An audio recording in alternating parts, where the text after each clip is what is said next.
Hello and welcome to The Craft and Calling. I am your host, Christine Marie, and today we are talking about the systems and processes necessary to really grow our business and not even grow the business so much as first get it to a good place so that we're ready for the growth. So often we look to grow before we actually have the footing and the foundation necessary upon which to build. And I could think of no one better than Mike Abramowitz. Thank you so much for joining us here today. You are the co-founder of Better Than Rich, and you really help businesses get to that point to be able to cut back the chaos, get their time back, and be able to scale from there. So thank you so much for joining us today. Well, thanks for having me, but I gotta correct you. When you said you could think of no one better, I could think of like at least like a couple hundred people better. I think I'm just available. So thanks for inviting me to be here. Um, so I'm That's just so teasing, but funny. yeah, super excited to be here and be able to add value and whatever wherever the conversation goes, I'm open book. So you ask the Mm. question, I'll just kind of riff on what's true to me and what's authentic and what is happening in my business right now and what happens in the other businesses that our company supports. Yeah, yeah, and Mike, I really love the way that you will go about making the transformation in these businesses because what you do is you get so personal with them. A lot of agencies, a lot of businesses operate at such a place where it's like, here's our blueprint. Everybody go through the blueprint and this is what we do. And some systems can be done that way, but the way you all are so intentional with every single client you all support to the point of I'm sure not every business you do this, but to the point of going to meet with them in person for 48 hours and implementing systems in real time, that is so impactful. And so I want to talk today because when we hear systems and processes, I know a lot of folks who maybe have more of the creative mind, or folks specifically like my dad who are experts at their craft. The craftsmanship hasn't been coexisting with the business mind, and so it's kind of like the integration of the two. I'd love for us to start on the foundational level. What are those foundational systems for folks who are looking to ensure that their foundation is strong before they get to the next level in their business? Well, I mean, there's a lot of different directions to go, but the first thing I would say is let's define a system or define a process. The way I define it is just if then. So that's the foundation of everything. If this happens, then I want this outcome to happen. So that's my way of defining a system. And the way Better Than Rich defines a system, our company is a series of processes, policy. This my business partner created this one. A systems design is processes, policies, and technologies that aid in the goal of the business. Processes, policies, and technologies that aid in the goal of the business. That's like the sexy term. The way I simplify that down is just the if then, if this, then that. And then what's the SOP, the documentation of that, or the playbook of that. And then who's executing the play. And then what technology are they using to execute the play? So an example would be my email inbox management, let's say, is one system that needs to get managed. We get all these inquiries of people filling out contact forms or even calls coming in or whatever it is, just like inquiries. So let's just call the system we need is inquiries. Okay. If this, then that. If an inquiry comes in, then I want them handled personally, authentically, with speed, with intentionality, and ideally giving them a great user experience. So if it comes in, then that's what I want. Great, that's the if. Then we need a playbook. What is the SOP? What is the documentation? What do we say to them? How, what is the time? We want it fast, but like in how many seconds? So that's the documentation. Then it's the who. Who is executing that, who's building the infrastructure, who's building the who's handling the phone call, or who's building out the automations. And then the technology is, what are we using? Are we using go high level to build that? Are we using dial pad? Are we using simple texting? Are we, what are we using to execute this now defined system that we just created in this hypothetical scenario? So that's the first thing as a foundation that I would like to just start there. And then of course we can build on from that, but I'll kick it to you before I just continue to rant on, the next phase of what I would talk about when it comes Yes. to systems. I love the clarity in what you just shared, Mike, because actually I was on your podcast a couple months ago and you think this way. You're like, "Oh, do you have a framework for that? Do you have a system for that?" And it was actually a good mirror for me. I'm like, "Oh yeah, like I actually need to have ABCs down because it's so much more memorable and so much more it's so much easier to implement." We talk about what's the principle of the thing and then what's the practice, and we can all talk principles all day, but when it comes time to actually put it into practice, the system, the framework, whatever it is, and you said documentation. Say that one more time. The documentation, the who, the technology. So the way Better Than Rich describes it, or the way I Yeah. describe it? Yeah, your partner, what they came up with, I love The that. Better Than Rich is a series of processes, policies, and technologies that aid in the goal of the business. That's how Better Than Rich defines a system. And then you were talking about if, and then this, right? If If that, thens, then yeah, this. Then you said the documentation, the who's going to execute, and then the technology to actually make it happen. correct. I Yeah. really, really love it's like those are the 3 steps, right? That constitute a system so that you've got the principle of like who we want to be, how we want to operate, but then getting it super practical in terms of application. So I just wanted to double click on the documentation, who's going to be doing it, and then the technology that's necessary. And when it's with the technology, perhaps it's to your point of maybe it actually is a policy or a process, or is that kind of where those 3 could fit in after the documentation and the who? The technology for me is different than for other people, but technology is always my last one. Mm. I built a multi seven figures sales organization on Google Sheets. So Mm. like I didn't have fancy technology. I didn't feel like I needed it, so that's usually my last one. But my business partner, he was a part of like the mobile gaming space and helped scale a company in the mobile gaming space, and everything was technology in India. So it's just like our backgrounds are a little bit different. That doesn't mean which one's better or worse or right or wrong. But just that's why I kind of like say I add the team in there, because I would say I'm an expert at delegation to a who, and Mm. then the technology comes after the who, where he Mhm. would usually find the technology and then plug the person to run that tech. So it's just a little bit flipped for us. But um, I just technology is evolving, and for me, it became a distraction somewhere in the last several years, where I always would question, is this the right tool? Am I using this one right? Oh, the next shiny object. Oh my goodness. Then am I using the right one? Then I got to move to this one. And I got myself caught up in this like overwhelm unintentionally of like, am I using the right technology if there's one better out there? So that's why I was like, let me really take a holistic view here and say the system, the playbooks, and who's executing the system is more important to me than the tech, and then we'll plug the tech in last. That makes the most sense. I don't even know if that answers the question, but I think it's important to just make that as context, because especially for home service professionals, those that are serving homeowners and guys in the trades and this type of avatar, like our dads that we've talked about, I think that puts them at ease a little bit. Like they don't need the shiny object to build predictability in their business. To be honest, that's exactly where I was gonna go with that. I think when you said you built a multi seven-figure business in a Google spreadsheet, it's like, "Oh, that's so much relief." You know? I don't need to be fancy, but I do need to be clear.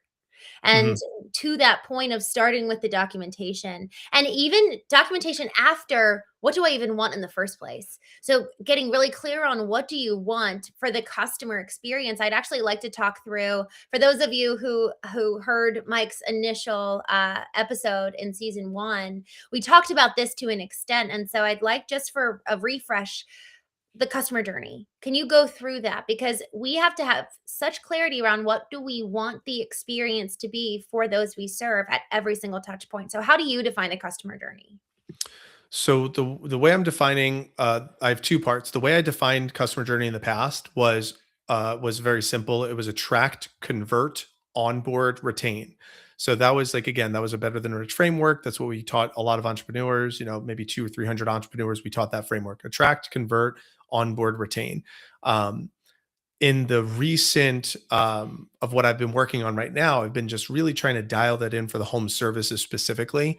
And I'd like to talk about that a little bit more right now because that's kind of who the audience is that we're speaking to. So the client journey, the way I'm defining it now, is phase in 4 phases. So the 4 phases is phase one is still under attract, but it's from cold to connect is what I'm calling it. And cold to connect is they have no idea who I am to I've connected with them on some sort of conversation.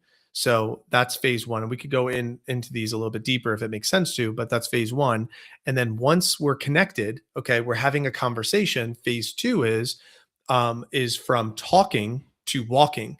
And what I mean by that is we are in conversation now, and now I'm walking the job site with you. We're on the job site. You're showing me the project. You're showing me the job. You're showing me what needs to happen. So that's phase two, which is also the convert phase, but that's phase two. And then phase three is a little different. I nuanced this one, which is phase three is no to next. Phase three is no to next because I have found that most people in the trades and home services, they're not raised by a sales environment. They just like give an estimate and it's like, here's the estimate. Let me know if it works for you. And then maybe I'll send you an email or a call at some point in the future. So no to next is a predictable sequence that we want to take that homeowner through or that end user through that nurtures the relationship for 3 weeks. Having a 3 week is my proposal that your estimate I gave you on site only lasts for 3 weeks. And if you want to decide within that time frame, the value or the proposal that I gave you will still exist. After 3 weeks, we'll have to renegotiate new terms, and then we pump them into a next sequence, which would be a nurture sequence. So that would be phase three. And then phase four is if they buy, then or when they buy, would be a buyer to fan. It's the maximization of the lifetime value of the client. That's everything that happens after the point of sale: reviews, referrals, ascension offers, service agreements, all of that falls under buyer to fan. So those are the 4 phases that we have um, really crafted for this season of where we're at as a company and serving home service professionals specifically. Mhm. And that kind of still falls under the retain piece of the old model of attract, convert, onboard, retain. But I really did the 4 phases: cold to connect, and then talk to walk, and then no to next, and then buyer to fan. Those are the 4 phases, and each of them have little drop down menus underneath them. Good. I do want to dig into this because, frankly, there's systems for every single one of these parts of the process, but we have to know what we want the experience to be in order to then create the predictability. There's something, actually, my word for this year is predictability. But in order for me to get to that point of being predictable, I actually need to be disciplined. So there's the what precedes predictability is so often this point of, okay, I got to sit down and do the work. What do I want the experience to be like? How do I want to show up? How do I want them to feel when they engage with me? So let's assume everyone has taken the time to do that. And then when we look at this, the systems that would fall in place here, before we talk about the actual system for every single one, I'll have a preliminary question. So the first question for the attract, cold to connect, where this is really connecting with them at some level. I'd love to really give an example of what you mean when you say that, just so that we're all super clear about, okay, that's exactly what this phase looks like. And then we'll talk about systems there. The way I describe it is it depends on the medium, right? Because I could connect with them through text message. I could connect with Mm, them on a phone call. yeah. I could connect with them through a self-booking link and they're watching videos of me. So the medium is not that it's irrelevant, but it's important to know that we can connect through different mediums depending on what the client wants. So for example, in the home services space, if they booked an appointment and self-scheduled, it was 11 p.m. at night, and they went to my website. They're like, I'd like to have a technician come into my house and look at my hot water heater tomorrow, and they self-schedule. I want to connect with them through videos. So we'll have a video sequence that just says, hey, thanks for booking a call. I'm the owner. This is my company. I appreciate your trust in us. We're going to send a technician out. You'll get some notifications between now and the time your appointment is. And here's what to expect once we get to your house. And maybe there's a second video that shows up the next morning or something that's like, hey, it's me again. I just want to let you know, if we did choose to work together and you chose to hire us, this is kind of what it feels like to work together. And then depending on when the appointment was booked, maybe there's a third one that's a budget framing video that says, hey, it's me again. I just want to let you know, some people always question, like, how much does it cost to, like, hire our type of service. I just want to give you some frameworks. Our service is usually like 1 to 3% of the home, the value of the home. And here's why. This is, something like that. So obviously everything's different, but at least gives you an idea of what the pricing would be. So again, we're here to serve. Thanks for trusting us. Something like that would be a video sequence if they self-scheduled or as soon as they schedule. Mhm, It's a phone call, then obviously that one's pretty easy to understand that we're connecting with them.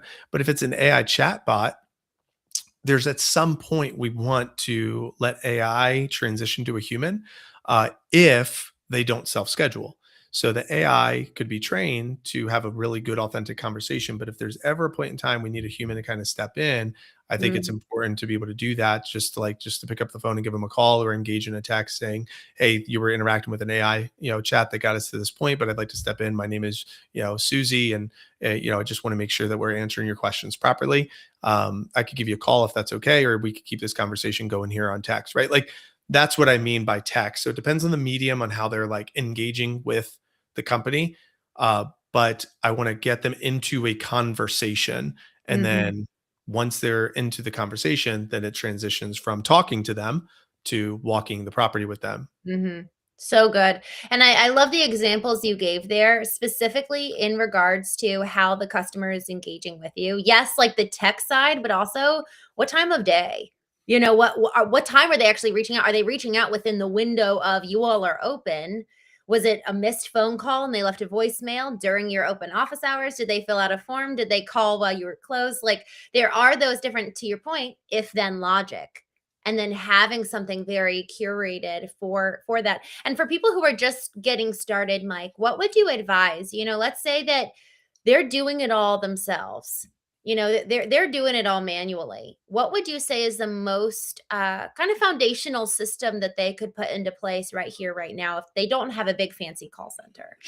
Well, I mean, our whole philosophy right now is using a marketing tool. I know it might go against what I said about technology first, but Mhm. like we firmly believe that having some sort of marketing CRM on the top of funnel is really critical because it functions for a cost effective way when it's built properly. And that's obviously what we specialize in. So I'm a little biased here with my response, but having some sort of way that it reduces human error because if I have like old school, I have my office manager just sit there that I'm paying 8 hours a day to do this work, and it's all human, and it's very reliant on that one person. Maybe it's their wife, or maybe it's their sister, or something like that.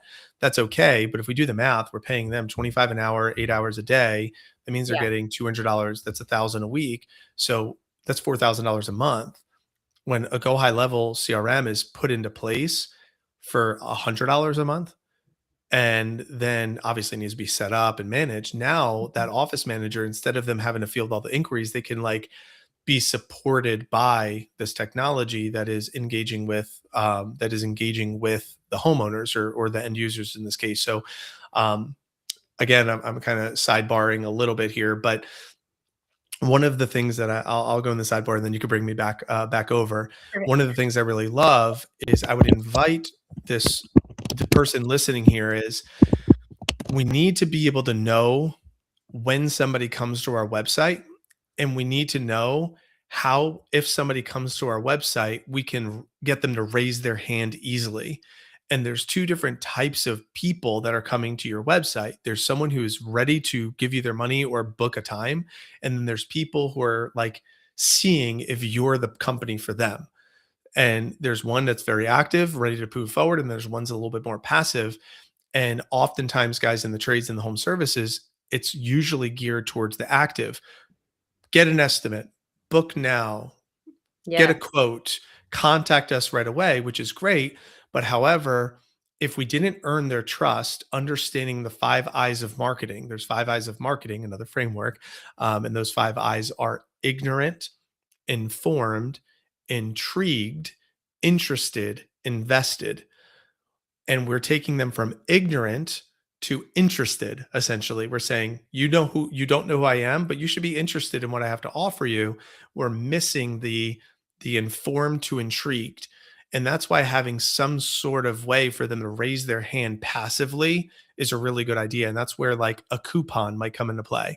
It's like, hey, if you're not ready right now, when you are ready, give us your email address and we'll give you some information. We'll also give you a promo code or a coupon or a discount or something for the future. Or here's our lookbook. It gives you an idea of all the work that we've done for past clients. Check it out, see if it falls into what you're looking for. Here's a couple of case studies to show you of what our client satisfaction looks like and what others have to say about our company and why they chose us. Or, you know, here's like the 10 steps on how to do it yourself. So if you don't want to hire us to do it, here's 10 steps on how to fix your garbage disposal without bringing us in, right? Something that can get them from informed or ignorant to informed, and then informed and intrigued. And once they're intrigued, now there's a little bit of that trust that's built.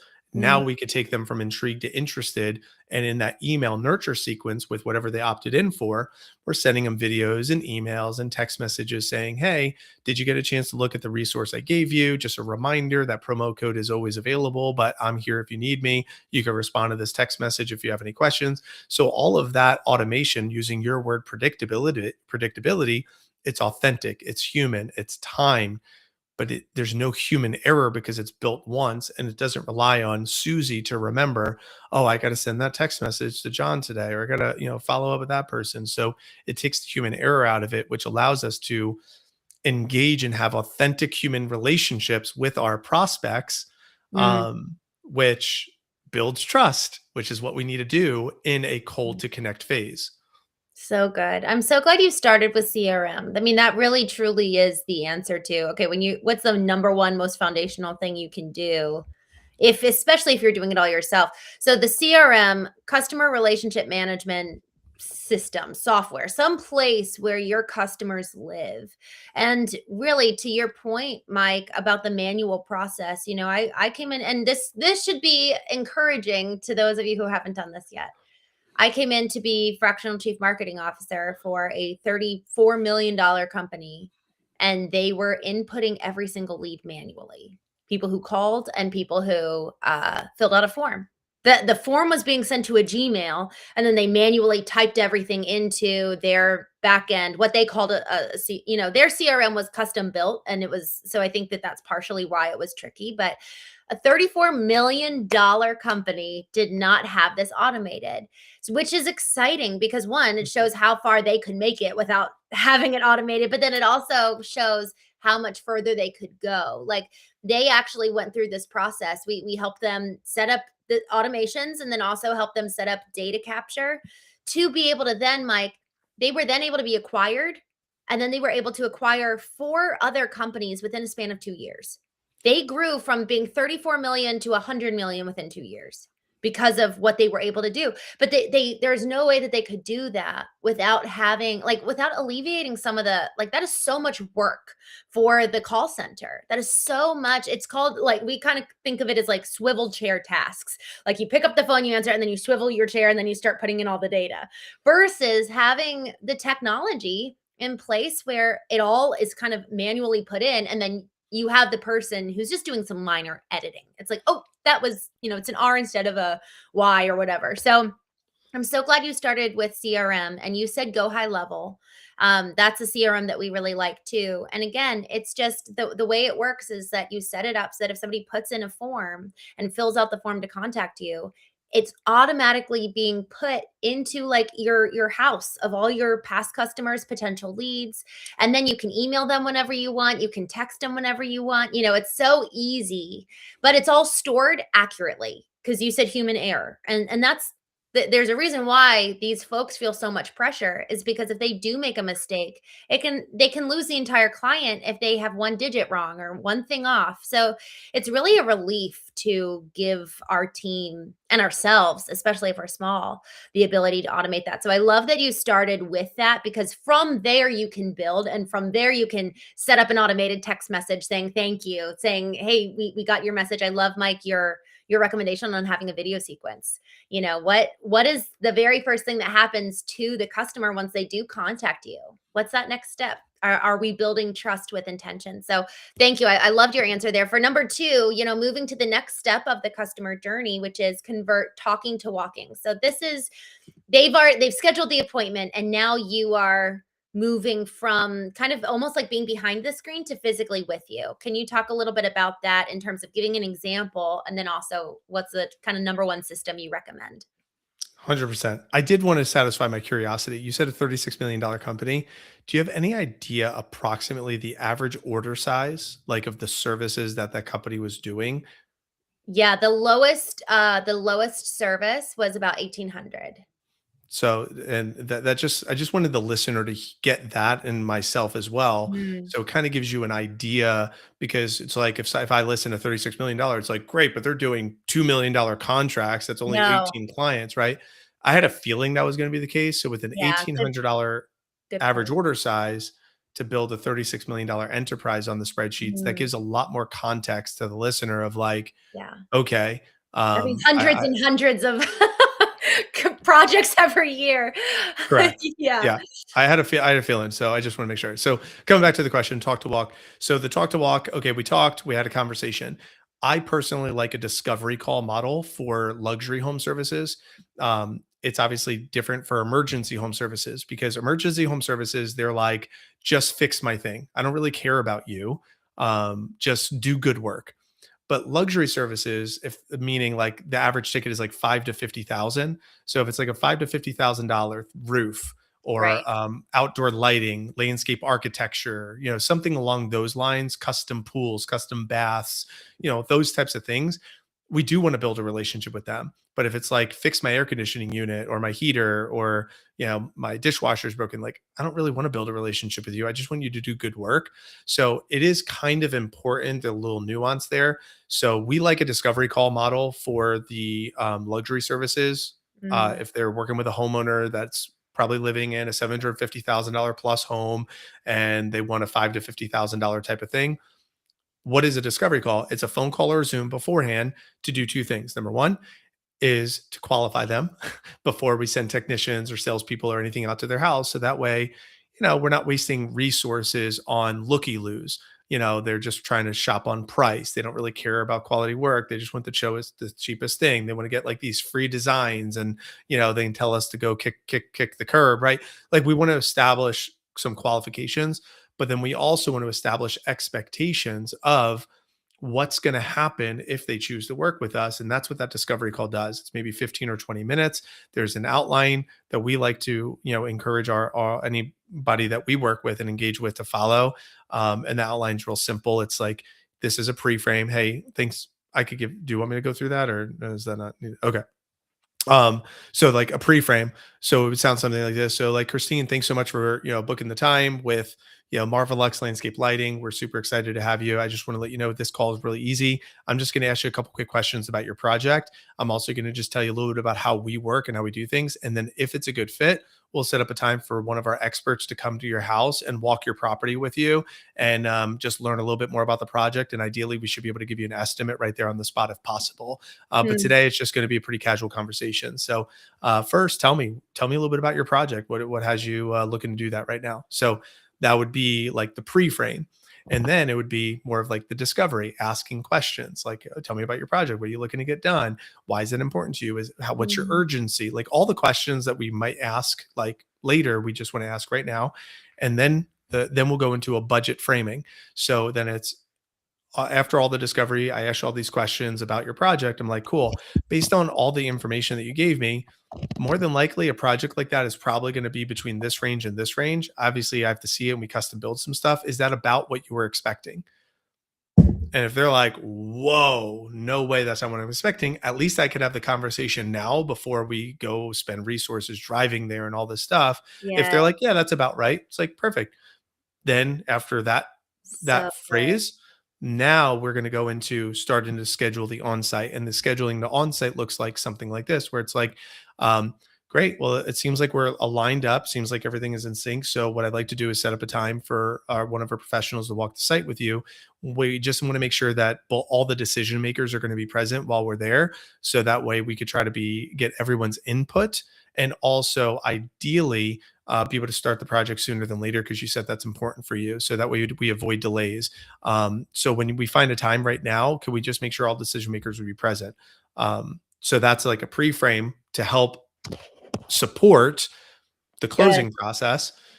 Once we get to that, and then the next step would be finding a time, and we book the time inside the CRM, inside Go High Level. So even though I'm manually booking the appointment, I fill out a form with their information, and that will trigger a reminder sequence for their appointment before we get there, which triggers a reminder sequence with videos that kind of pair with the conversation that just happened on the discovery call. It's like 60 to 90 seconds of what they just heard. There's a concept in sales, free early and often. So early and often, because expectations must meet their experience, or said differently, their experience must match their expectations. So I want to create the expectations for them. I want to control the narrative for my client, and I want to take them through my sales process versus them taking me through their buying process. There's always a narrative there, and that's essentially what we're doing in this talk to walk phase.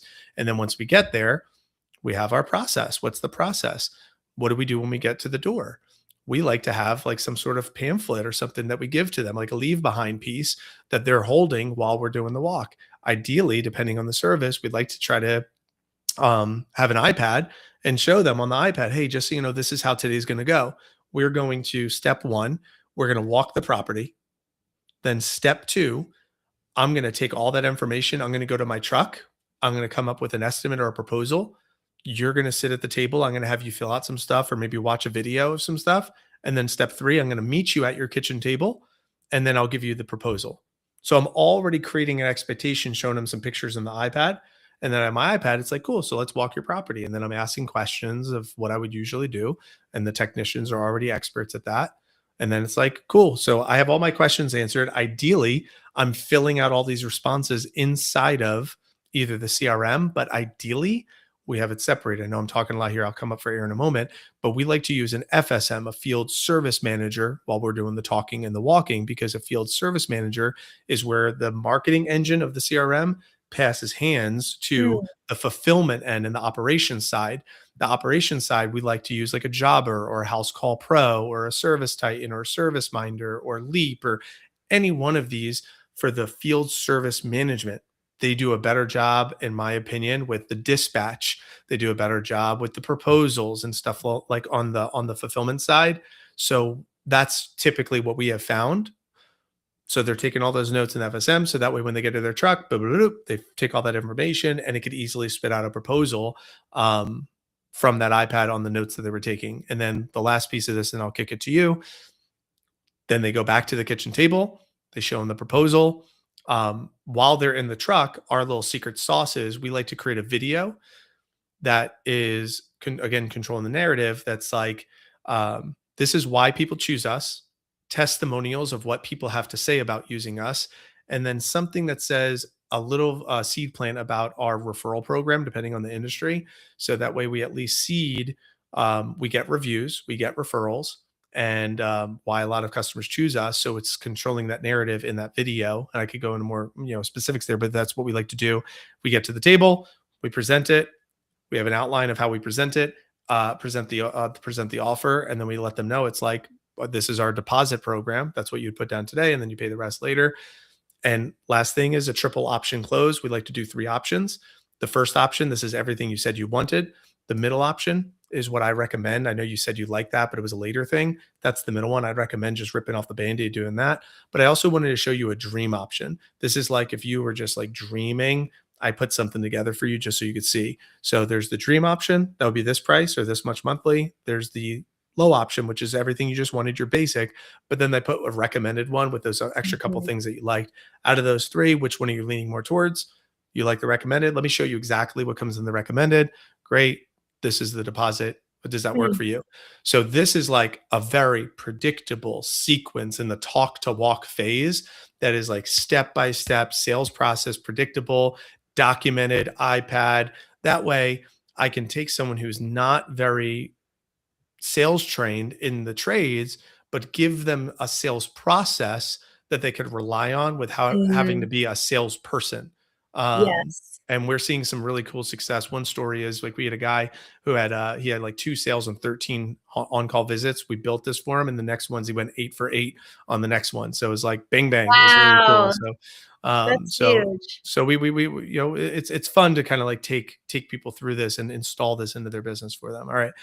That was a huge long rant, Christine. So I let me l kick it to Mike, you. I love it. I love it so much. I'm thinking a lot about folks who do not have the process and system in place to provide real-time estimates. For the majority of home services that I speak with, and B2B as well, a lot of times it's like I actually need to go consult with the back office, especially if it's a luxury piece, because and not saying that some luxury pieces are not emergencies, and also not emergencies are not also, and I'm saying luxury is in high ticket. It's Sure. expensive. It's expensive to get a new foundation. It's an expense to put in a waterproofing foundation, but or system. But here's the thing. If you've set the expectation and you need both people there to make the decision, and you really want to be as accurate as possible, how can we, and I'm saying this rhetorically for you and I to consider for our businesses, and I'm thinking about, our family. We actually don't have um the most even elaborate process for billing, with a painting and finishing business, but it's not mobile. It's at my dad's desktop in his office, and then with the other estimators. It's like it's all physically present, not able to be taken with you in the car. So I think that this actually really does get us to the next. It's a system that does get us to the next level. I think of the CRM as being a foundational system, and then the ability to take the system with you for giving estimates in real time. Man, isn't that so, so helpful? Because now, Mike, what it does is that they're choosing between three options that you're providing versus three competing businesses. Like, do I want to use, the Charles Smith with, Donahoe, or do I want to use John Deere from Crisis? It's like it's no longer which company. It's rather which service do I want to go with, which package. And so the ability to provide it in real time while you're there, and then they get to your point, sit at the kitchen table and be nurtured through these videos. Man, isn't that brilliant? I And love it. I I do wanna click on this, that we built this for Atelier, and it's an interior design company. Shout out to Laura, Laura Rockland, the owner, and she's put a lot of trust in us, and we really Mhm. love working with them, and they do a great job. But for her, she pushed back on me. She's like, I love what you're saying, but there's 2 things. Sometimes, number 1, it's not a good fit, so I don't actually wanna give them an offer right on the spot, because it's a two-way street. Like, yeah, I want their business, but, like, I also wanna enjoy working with them. And Yes. then number 2, sometimes we do, like, very sophisticated, like, CAD drawings and whatnot for their interior design and, like, schematics, and show them this, and I like to present it to them, and I don't think I could do that in, 15 minutes in the car. Sometimes it might take me 90 minutes. So, what we built for her, is it's always a second call visit. So what we built is, at the end of, we sit at the table, we're like, this is, I can't give you the ballpark right now. We do the exact same process, but we schedule a Zoom meeting that's for the proposal. And then we created a sequence leading up to the proposal to Good. still do the same thing, but now it's a scheduled meeting. And she only schedules that with those that, number one, she likes and wants to work with.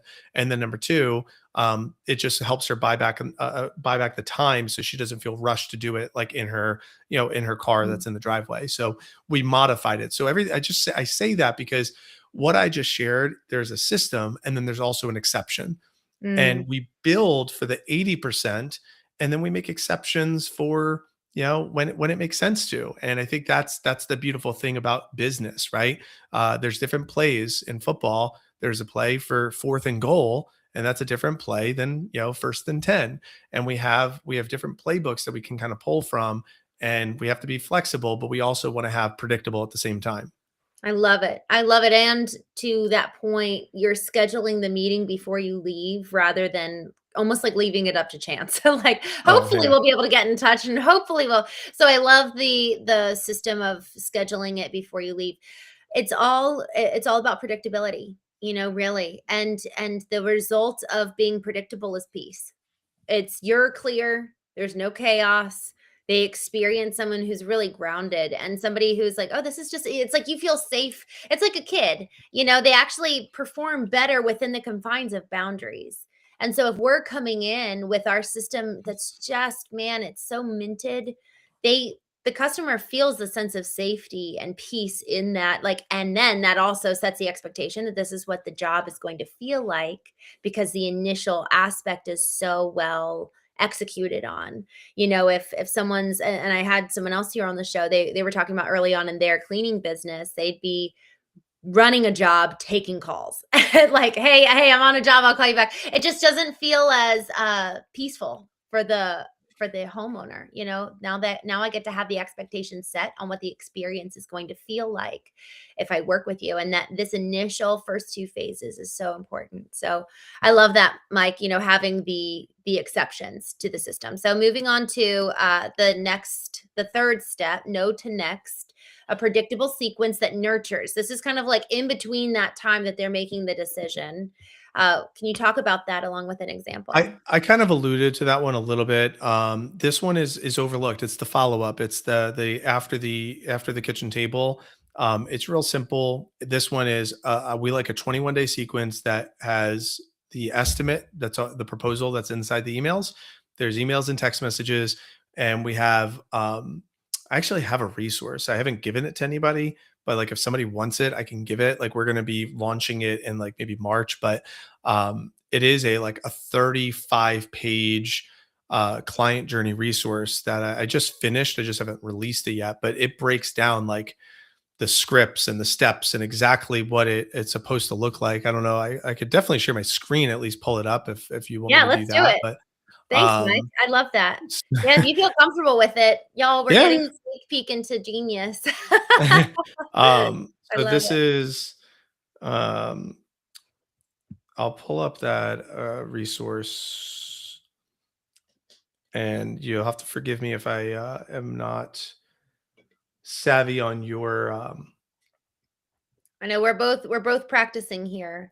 I think, Mike, I've only ever done this one other time where someone shared their screen, so this is fun. okay. Well, I'm up for it. Let me.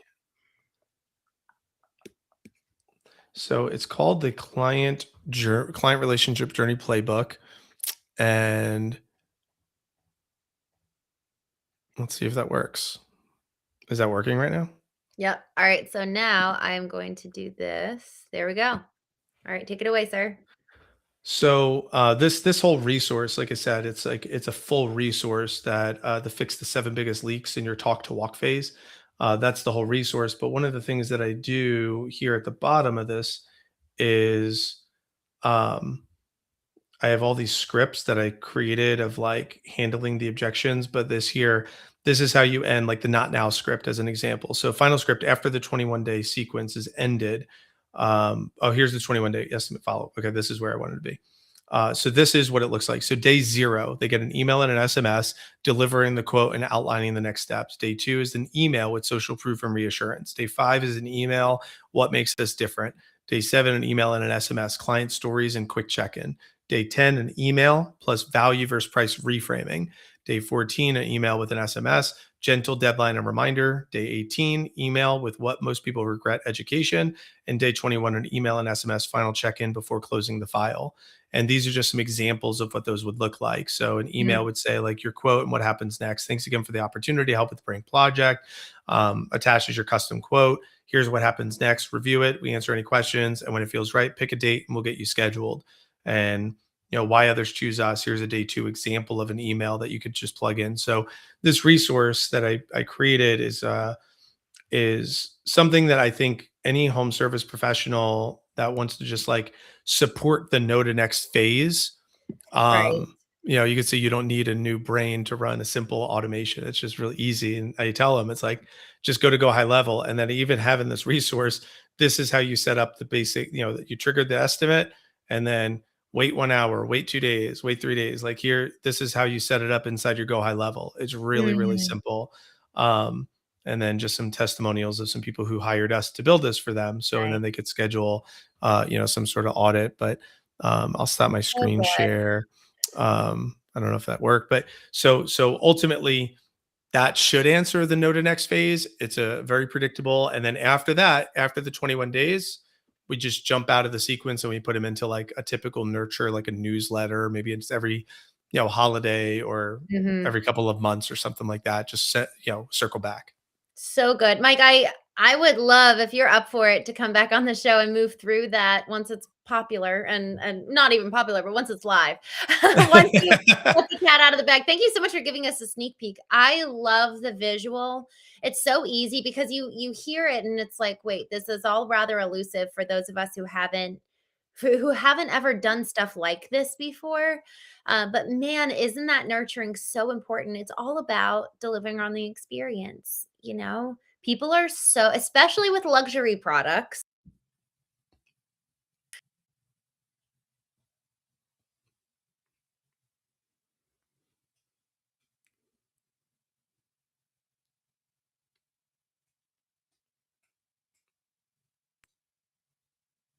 Got disconnected.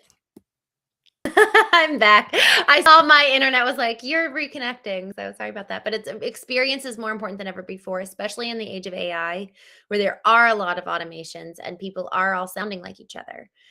So you as a business, the more custom and personalized we can be in the way that we engage with our leads, especially before they actually buy with us. It's so important. So now let's get to the fourth and final phase. The fourth and uh, final one. the fourth and final one, we've been leading up to turning them from a buyer into a fan. I want to just say one thing. I just we didn't click on this at all, which is totally cool. But I did make just a key hire, three key hires. But one of the things that one of the hires said to me, she said, when I made the offer to her, I sent her the offer, but then I also recorded a video, just like Mm, explaining like that's very personalized. Like I'm looking forward to working with you. And she said that in my alignment session I had with her today before the onboarding tomorrow. She's like, I've been she said how old she is in her late 20s, 28 or 29. She's like, I've worked with a decent number of companies. Never have I ever gotten a mm, video from the owner like welcoming me. And she's like, what an yeah, awesome touch. And I was like, I send videos all the time. That's just like that's just what it's a part of the thing. But I think it was kind of cool to kind of hear that even on the other yeah, side of bringing someone into your culture, into your organization, because that's a representative of you and how you want to operate. So mm, again, another episode, another time, another conversation, but let's go to buyer to fan. And I guess that kind of ties in where we want to create fans. It's not just like, give me your money, I'll do my job, and then, we'll part ways. Although in some cases, maybe that's what the homeowner wants. And that's fine. But again, we want to take them through our journey, not theirs. So we want to add value and meet them where they're at. And meet them where they're at means if I provided you a 5-star experience, oh, here's a better way of saying it. If I did not provide you a 5-star experience, please let me know what would make it a 5-star experience. mm, If I did provide you a 5-star experience, then I would love for these next things to take place, right? So that's kind of the ideology of the buyer to fan. And once they are a 5-star client and then we know that is, again, there's the sequence, the same another sequence that we take them through, and that is um I like to give them a resource in the first email once the job is done. So for our outdoor lighting businesses that we work with, it's like, here's some 10 tips on how to maintain your lights after dark or something like that. For we have a custom home builder, right? Like we put something in there that says, um, here's all like the vendors of choice that we like to use in case you want other stuff done in your home or something along those lines, like, which is just a helpful resource once the job is done to add value to them. And then the second email piggybacks off of that one. It's just like, yeah, oh, by the way, I just wanted to make sure you saw it because sometimes things get lost, something like that.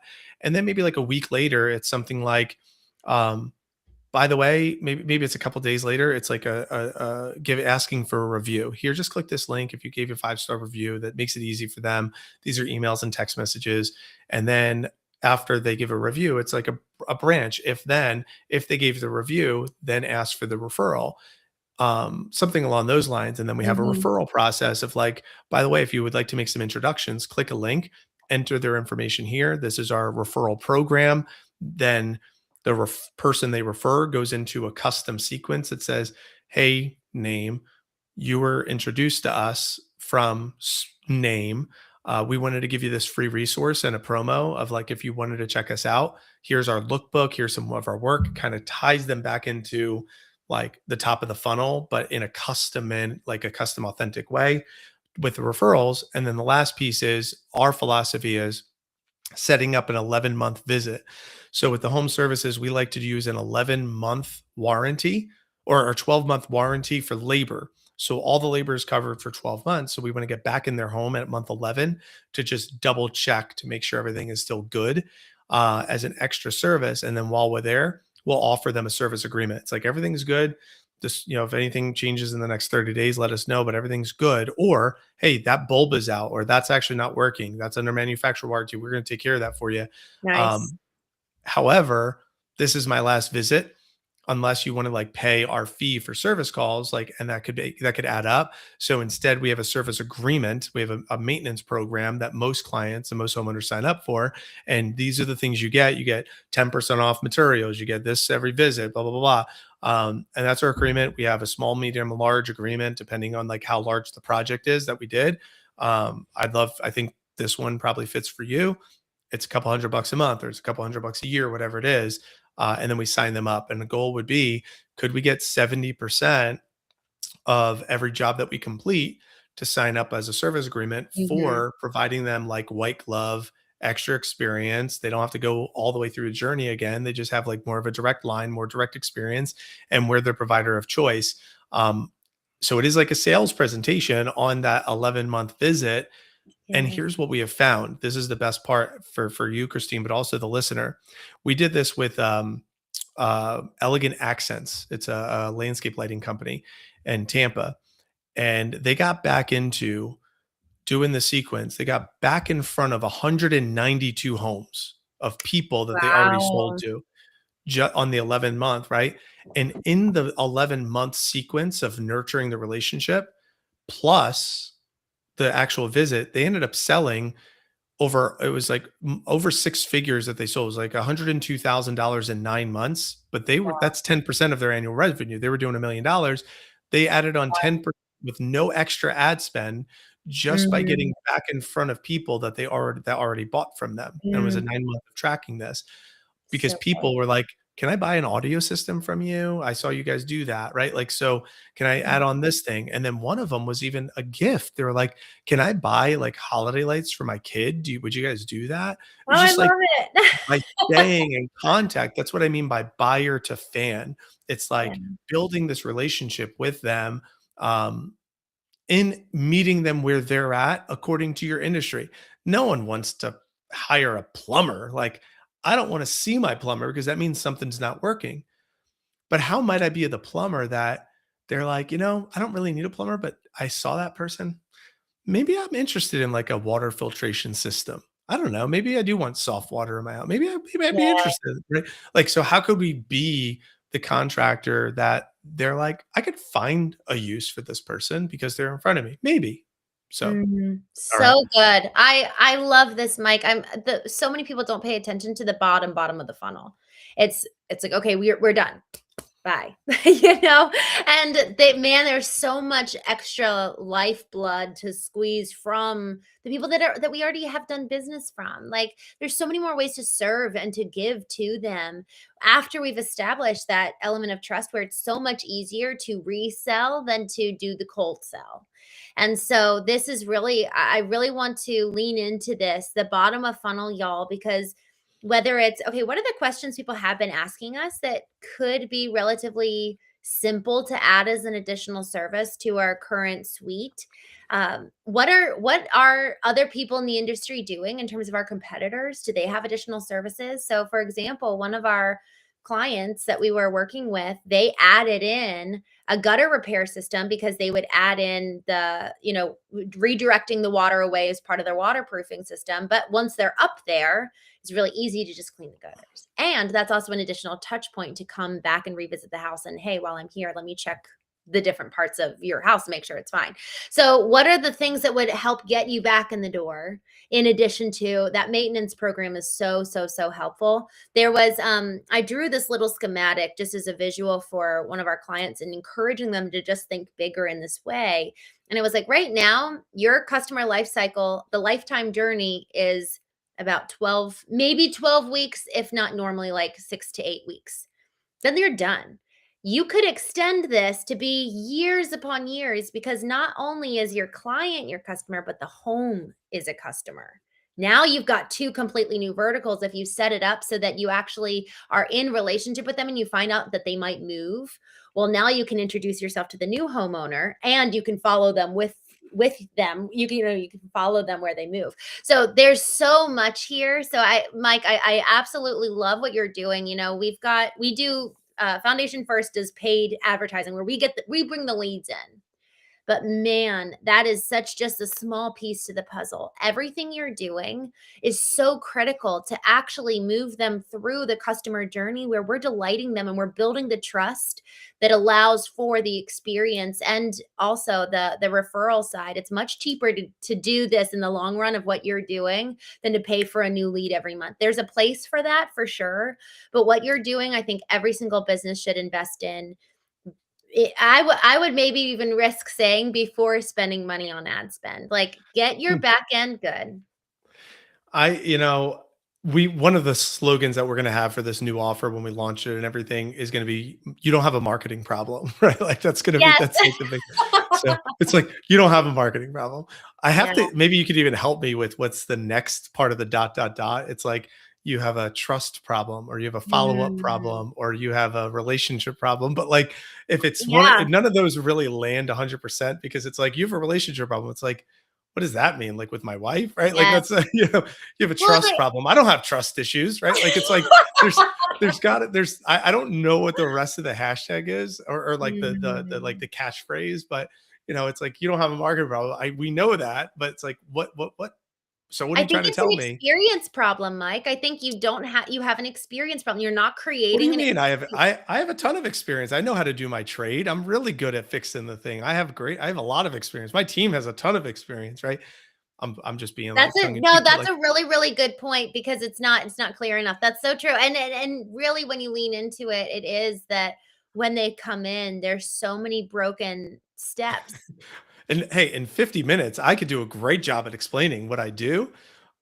But if it's like 6 words, it's like Yeah. what's the saying? It takes an idiot to make something simple complicated, and it Yeah. takes a genius to make something complicated simple. Right? So that's kind of the phase that's why I haven't like updated our website and all this stuff because I Yeah. really wanted to make sure the messaging is dialed in So towards the good. right person, speak directly to them, and we'll probably have this ready to launch. But that's kind of the phase that we're in. And one of the things I'll click on is how we do this and how we operate. Mhm. If any listener is curious on this, we do a war room style where we spend 2 to 3 days in person to do this so we can move fast. So that's why a lot of companies like to hire us because we do an immersive 3 days building it out custom for them and with them versus 1 hour here, 1 hour there, 1 hour there. It's like, let's get in the room, custom build everything on the first phase and the first two phases first, get that done, install it into the business, done. Now, if you want the other stuff, great, we could do that next. But let's build this in phases, Right. get it implemented, get it done, get it moving in 3 days, and then we'll maintain it for you if you want us to. But like that's going to be the new offer. I know you Good. didn't ask me, but I feel it's important to just like capture that because I want other businesses to do something similar. That's what Mhm. people want. People want implemented fast and correct. And if we as service providers could do that, Mhm. I think we're going to add tremendous value to the marketplace. And I think that's what most people want. I completely agree. Mike, I'm so grateful for what you guys are doing. It's so important. It's not a luxury, it's a necessity. I think sometimes it's easy to think that. It's like, oh, emails, oh, taking care of the customer in this way. It is so important for the longevity. One of the things that we were looking at for one of our clients was, all right, how many projects are actually canceling? That was a question nobody had ever asked. 11% of all sold jobs canceled in that year. Wow. 11%. So this is to your point of retaining. It's not just retaining them long term, but it's retaining them through the longevity and lifetime of the project itself so that they don't cancel. Mm, Especially with those luxury items where it is a longer turnaround time let's say you sell something in the winter that needs to be done in the spring. It's like the retention throughout the entire lifetime of the project. So, it's Mike, great. thank you so much. I loved our conversation. I'm not surprised. Thank you, Well, my thanks so friend. much. You asked good questions, so thanks for having me. Thank you. Thank you. Y'all, go visit Better Than Rich and be on the lookout for this document. But for those listening, go ahead and revisit the visual of this so that you can actually see what Mike shared on his screen. It was so helpful. And so with that, thank you all so much for joining us.